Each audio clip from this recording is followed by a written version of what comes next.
She is? Okay.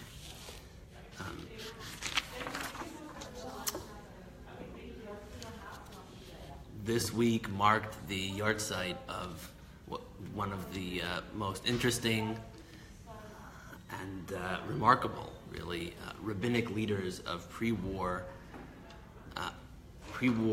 Hungary. His name was Rav Yisachar Shlomo Teichtel. This is his name, or his family name, is a name that is well known in different circles.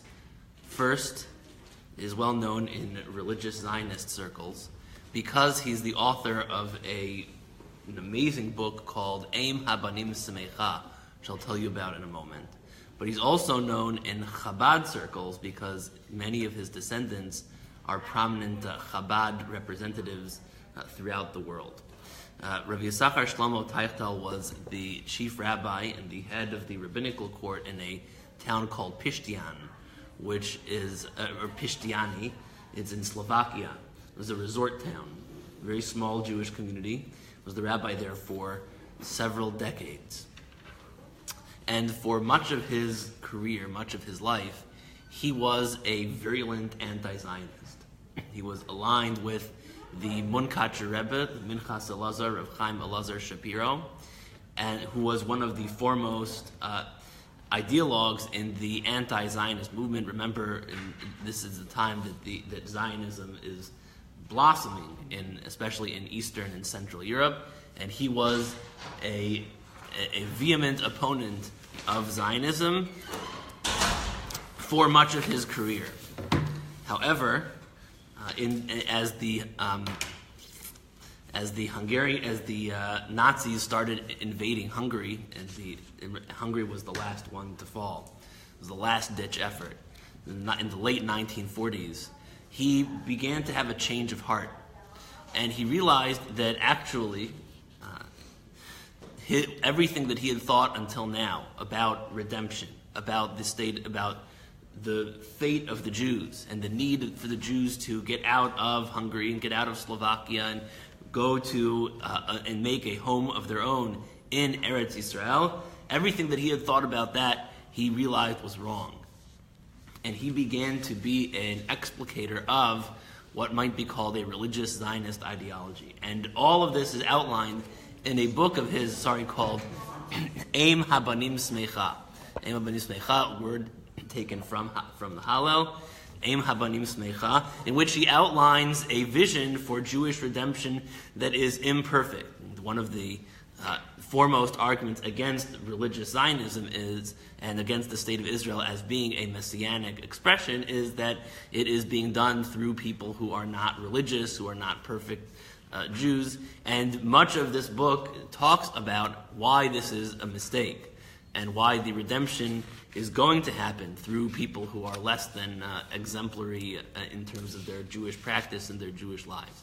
So this was a major change for him, and the book caused something of an uproar after its publication. The story behind how it was discovered later on, that's an interesting story in itself, and that's for another time. Rav Teichtel was murdered in the Holocaust, at the very end of the Holocaust, and there are different accounts as to when and how he was murdered. One account is that on one of the cattle cars he was murdered by a Ukrainian officer on the 13th day of Shvat, Tavshin He, which was 1945. So that means that his yahrzeit would have been 3 days ago. Another account was that he was another eyewitness account was that he was murdered in Auschwitz a few days after that. Unclear exactly when it was. Now we don't have any. Both testimonies swear that he was. Now, what's interesting is that while he was murdered, a number of his children survived. In fact, I think 6 of his children survived and made their way to different places. Many of them ended up in Yerushalayim. So, and not only did they end up in different places, they ended up in different places ideologically. So one of his sons a son named Reb Chaim Menachem Teichtel, who was a very prominent Chabad Chassid in Yerushalayim. His grandchildren occupy position. One of his grandsons is the head Chabad Shaliach in Berlin. There's a number of other grandchildren who serve. There's another grandchild. So these are the great-grandchildren of Yisachar Shlomo Teichtel. Another grandchild who is a Chabad Shaliach in Nashville. One of his granddaughters was the wife of the chief rabbi of Tzfat, Rabbi Levi Bistritsky. I actually spoke about him on Rosh Hashanah. So now that's one branch of the family. Another branch of the family had a daughter that was married to a man named Shlomo Brandsdorfer. Had a grandson named Rav Meir Brandsdorfer. Rav Meir Brandsdorfer was a member of the Beis Din of the Badatz of the Eda HaCharedis, which is the anti-Zionist governing body in Yerushalayim.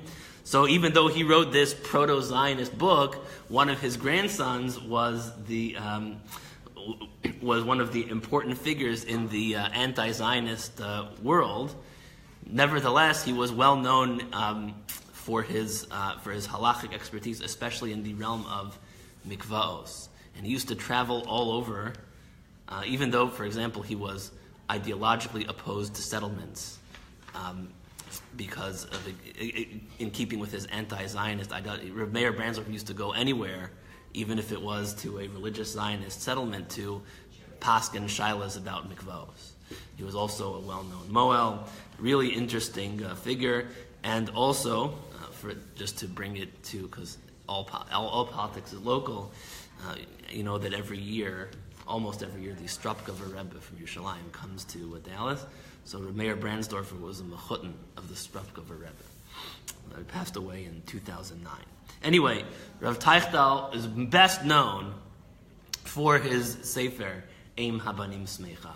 But aside from that, he was really a phenomenal Talmudic mind, a halachic master. He received halachic questions from all over. And he wrote a volume of tshuvos, 2 volumes of responsa called Mishneh Sachir. And also, he wrote, he compiled his sermons in several volumes, also called Mishneh Sachir.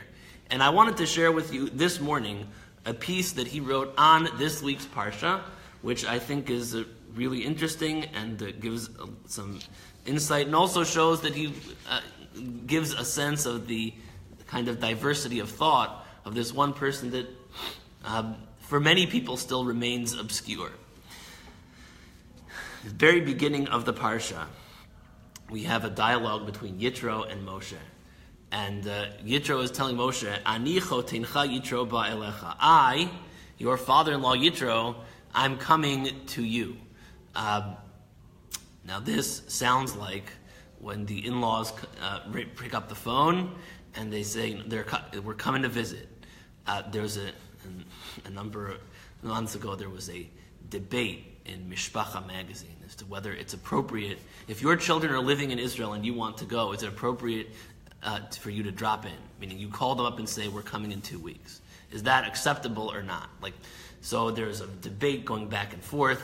The parents are saying, we're helping the children out. We have the right to come whenever we want, and these are our grandchildren. And the children are saying, it's not always convenient. It's difficult. We have a lot of kids, and we have our own lives, and it's not that we don't want them. It's that these discussions have played themselves out across ideological boundaries in many. That is a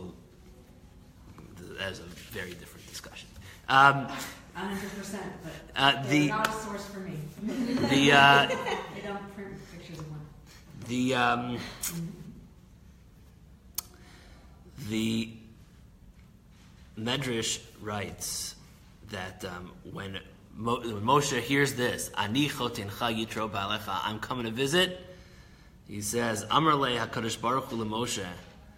God says to Moshe, Ani hu she'amarti v'haya ha'olam. I am the one who spoke and the world was created. I am the one, Ani hu mekarev v'ani hu merachek. I am the one who draws people close, and I am the one who casts away. Ani hu shekiravti liyitro v'lo rechaktiv. I am the one who brought Yitro in, and I am the one who did not push him away. What does that even mean?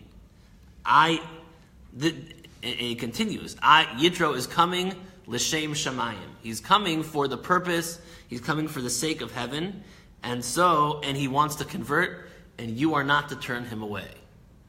This is what God said to Moshe. And the question is, why would we think that Moshe would turn Yitro away? We don't have any support, textual support, certainly, to think that Moshe had a thought that if Yitro said he's coming, that Moshe should say, "I'm sorry, I don't think it's a good idea for you to join us." Why would we think that Moshe did not want to bring his father-in-law in tachat kanfei hashchina, under the wings of the divine presence? Not only that, he points out, that Moshe, when God charges him to lead the Jewish people, what is the first thing that he does? He goes and he asks Yitro's permission. So here you have a man who's asking permission from his father-in-law to go on a mission from God, and now he's turning to God, and now God has to tell him whether it's okay to accept his father-in-law as a member of the Jewish people and to draw him close. Whole thing seems puzzling. So that's the medrash. And he says that, so Rav Teichtal says, and this, by the way, if you want to know the date of this speech, this happened on Parshat Yitro in 1909 in a town in Hungary called Hajdu Bosoremni. Hungarians can pronounce it, right? Says, and this was actually in the presence of his father-in-law, who was the chief rabbi of this town. He quotes the Or HaChaim in Parshat Bishalach, at the beginning of Parshat Bishal. There's a principle, the Talmud has a principle, that any time the Torah or in Tanakh it says the word Vayehi, that an incident is, an incident is introduced with the word Vayehi, it means that something bad is going to happen. Now, you could probably think of many examples as to where this might not be the case. For example, Vayehi Erev, Vayehi Boker, right? So the Gemara actually anticipates all of these. Vayehi Erev, Vayehi Boker, that it was morning, but it was also nighttime. For Vayehi B'yamei Achashverosh, it's that time of year. Vayehi B'yamei Achashverosh, it was in the days of Achashverosh, the Jewish people are about to be in for it. Vayehi, the book of Ruth also begins. Vayehi B'yamei Shvot HaShoftim, it happened in the days that the judges were judging. Vayehi Ra'av Ba'aretz, there was a famine in the land. But one of the biggest questions is, Vayehi Bishalach Paro et Ha'am. That's the way the parsha begins, last week.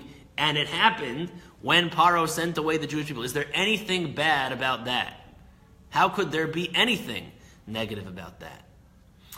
And the Gemara answers, there is. The Torah says, V'gam Erev Rav ala Imam. A lot of the Erev Rav, we'll call them stragglers. They were a fifth column, a pernicious element whose only intent was to undermine the Jewish people, to make life difficult for Moshe, and to get in the way of redemption. The question the Or HaChaim also points out is that the verse says, Vayehi Bishalach Paro, when Paro sent away the nation. That's not what happened. God redeemed the Jewish people from Egypt. Why does Paro get the credit? El Motziam Mitzrayim, the Torah says. It's God who took them out of Egypt. This week's parsha, Anochi Hashem Elokecha Asher Hotzeiticha Me'eretz Yisrael. That's the way the Ten Commandments begin. I am the one who took you out of Egypt. So why does Paro get the credit at the beginning?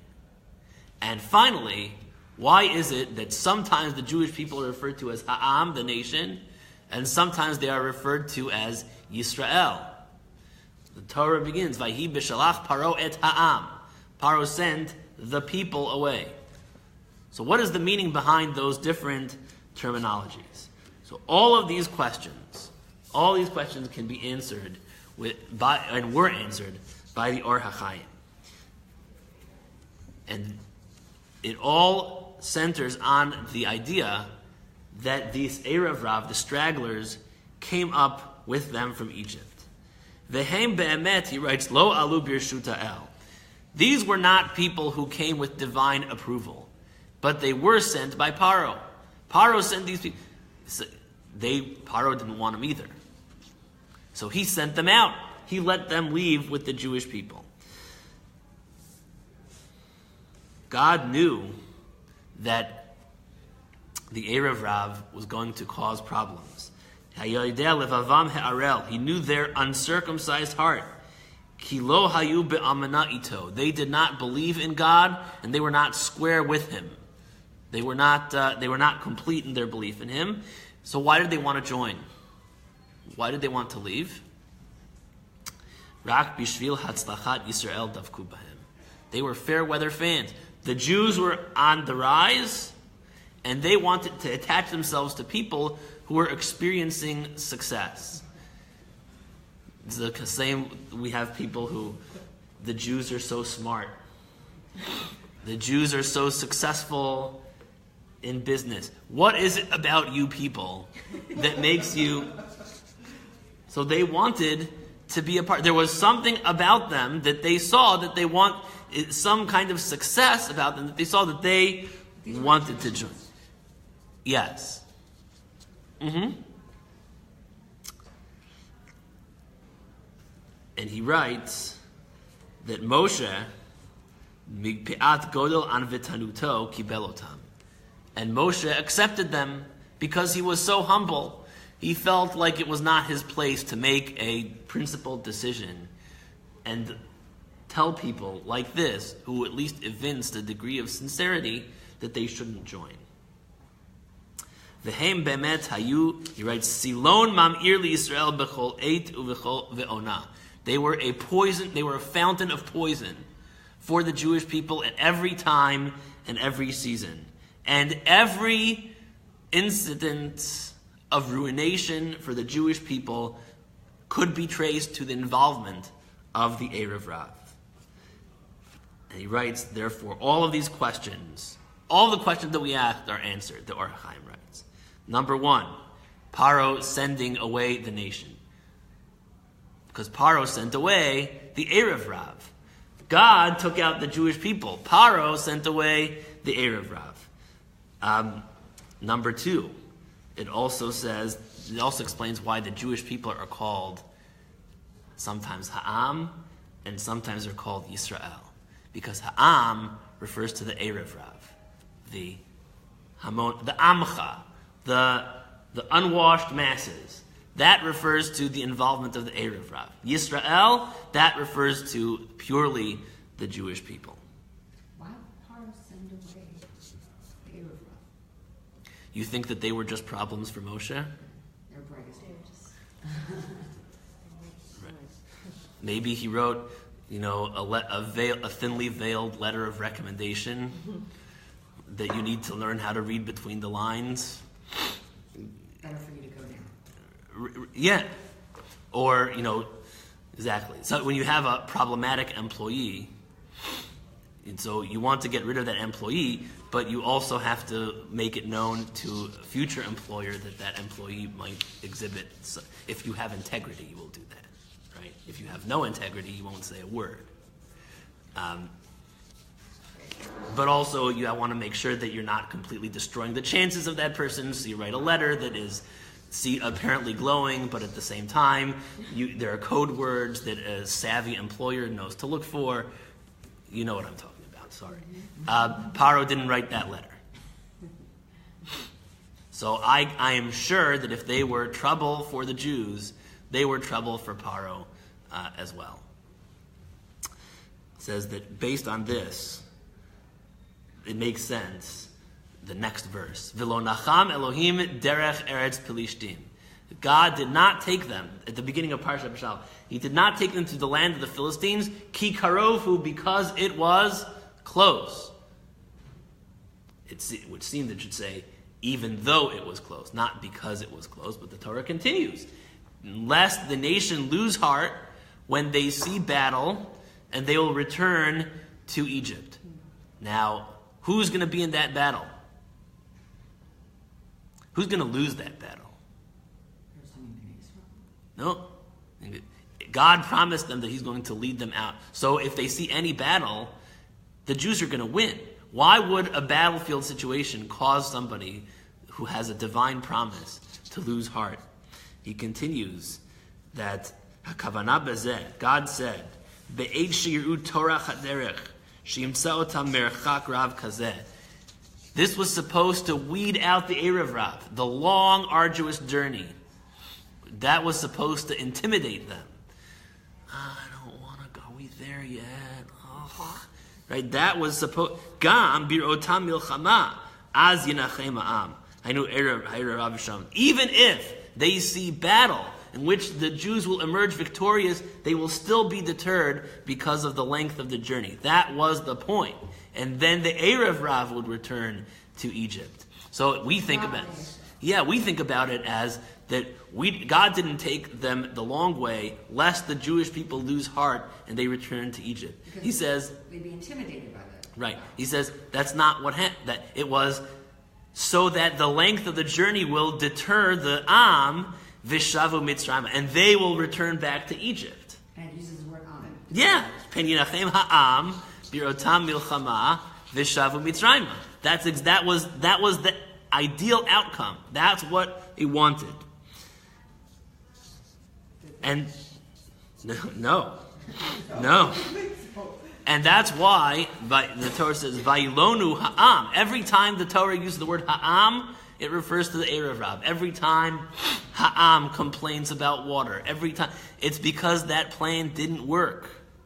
Every step along the way, they complained. Ha'am. Doesn't say Vayilonu Yisrael. No. That is interesting. No. Leiv shel Yisrael haya shalem Moshe, b'li hirhur achar ma'asav. That the Jewish people, they were A-okay with Moshe. They did not question him. All of this came from the Erev Rav. And this further explains why Moshe cried out to God. Moshe tzavach vai. Vai is based on the word vayihi. Acharei shira'a Moshe shelo asa lo tov asa ma shekibel ta'erev Rav. Moshe realized that he had made a big mistake in accepting the Erev Rav into the Jewish people. He had accepted an element in the Jewish people that from day one have been a source, have been a thorn in his side, and have been dangerous, have been pernicious. He began to regret that decision. Woe is to me that I accepted them. The passage in the Talmud and Gittin on Daf Men Gimel that says, Ein Adam omed al davar ela im kein nichshal ba. The only way that you will understand something in the truest possible way is if you made a mistake in it the first time. You learn from your mistakes. And the only way you will truly learn is if you make a mistake. Moshe made a mistake, a leadership mistake. He accepted an element into his community that was dangerous. He was not the first, certainly not the last. And so, as a result of that, he began to have doubts about his judgment. He was worried that now anybody else that tries to join the Jewish people is now ein tocho kibaro. Tocho kibaro is the Talmudic expression indicating consistency of character. That the image that a person projects outwardly is consonant with the person that he or she is internally. And so what is he worried about? Now Yitro is coming to join the Jewish people. And he's already been burned once. Once burned, twice shy. And he's not sure whether it's a good idea. Is he sincere? Is he a person that I should draw close? And that explains the medrash that we began with. Moshe was uncertain. And so God said to him, I am the one. Moshe comes to God. Moshe ba bimvucha. Ma la'asot im chotno. What do I do with my father-in-law? Im lekarev o lerachek.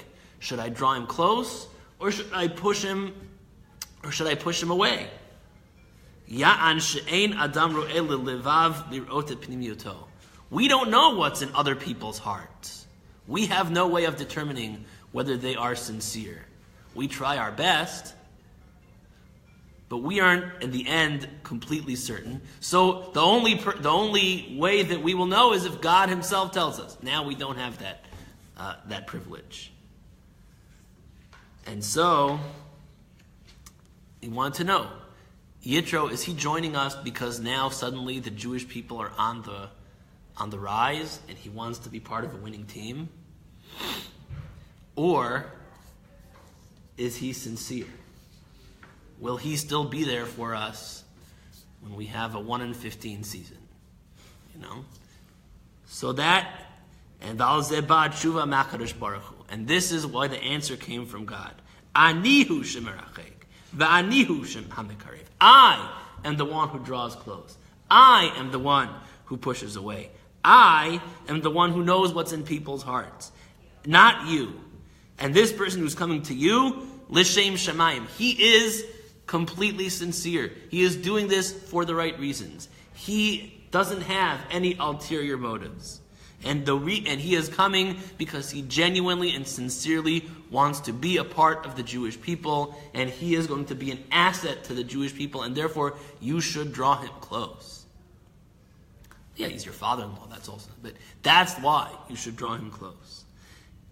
And that is why Moshe immediately, after this, immediately goes likrat chotno, toward his father-in-law. Continues and says at the very end that a number of years later, in his hometown, he delivered this speech, and then he realized that there is another source of support for this idea. And that is from a commentary called the Tzror Hamor. Rav Avram Saba, one of the great Sephardic commentators, lived a tragic life. His life story is interesting for another time. Rav Avram Saba, in his commentary on Parshat Beshalach, talks about, at the very end, we talked about it now at the very beginning, but the very end of Parshat Beshalach is the Torah reading for Purim morning, the battle against Amalek, where the Torah says, V'yedei Moshe kvedim, Moshe's hands were heavy. He could not lift them up. Now,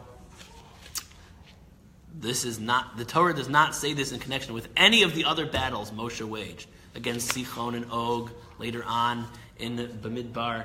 It doesn't say that Moshe's hands were weak. Why does it say here that his hands were weak, that he couldn't lift them up? The answer is that he was having a crisis of confidence because of the Erev Rav. And he was worried that he's bringing about the destruction of the Jewish people, that he's responsible for this battle because remember the Erev Rav were saying things like, Hayesh Hashem b'kirbeinu im ayin. We spoke about this last week. Is the God in our midst or is he not? So Moshe's worried and he has no self-confidence. His hands are weak and he needs somebody to prop up his hands. Aaron and Hur standing on either side. Upirish bezeh mad katuv. The Tzror Hamor explains that this is why it continues. Ketov zot zikaron b'sefer v'sim be'oznei Yoshua. Write this as a memory in the book, the Torah, v'sim be'oznei Yoshua, and tell about this incident to Yoshua, ki macho emched zecher Amalek, because I will eradicate the memory of Amalek. Klomar, ata, you, You have to write this down. You sinned with this. You made a mistake. And therefore, you are the one who has to write this down.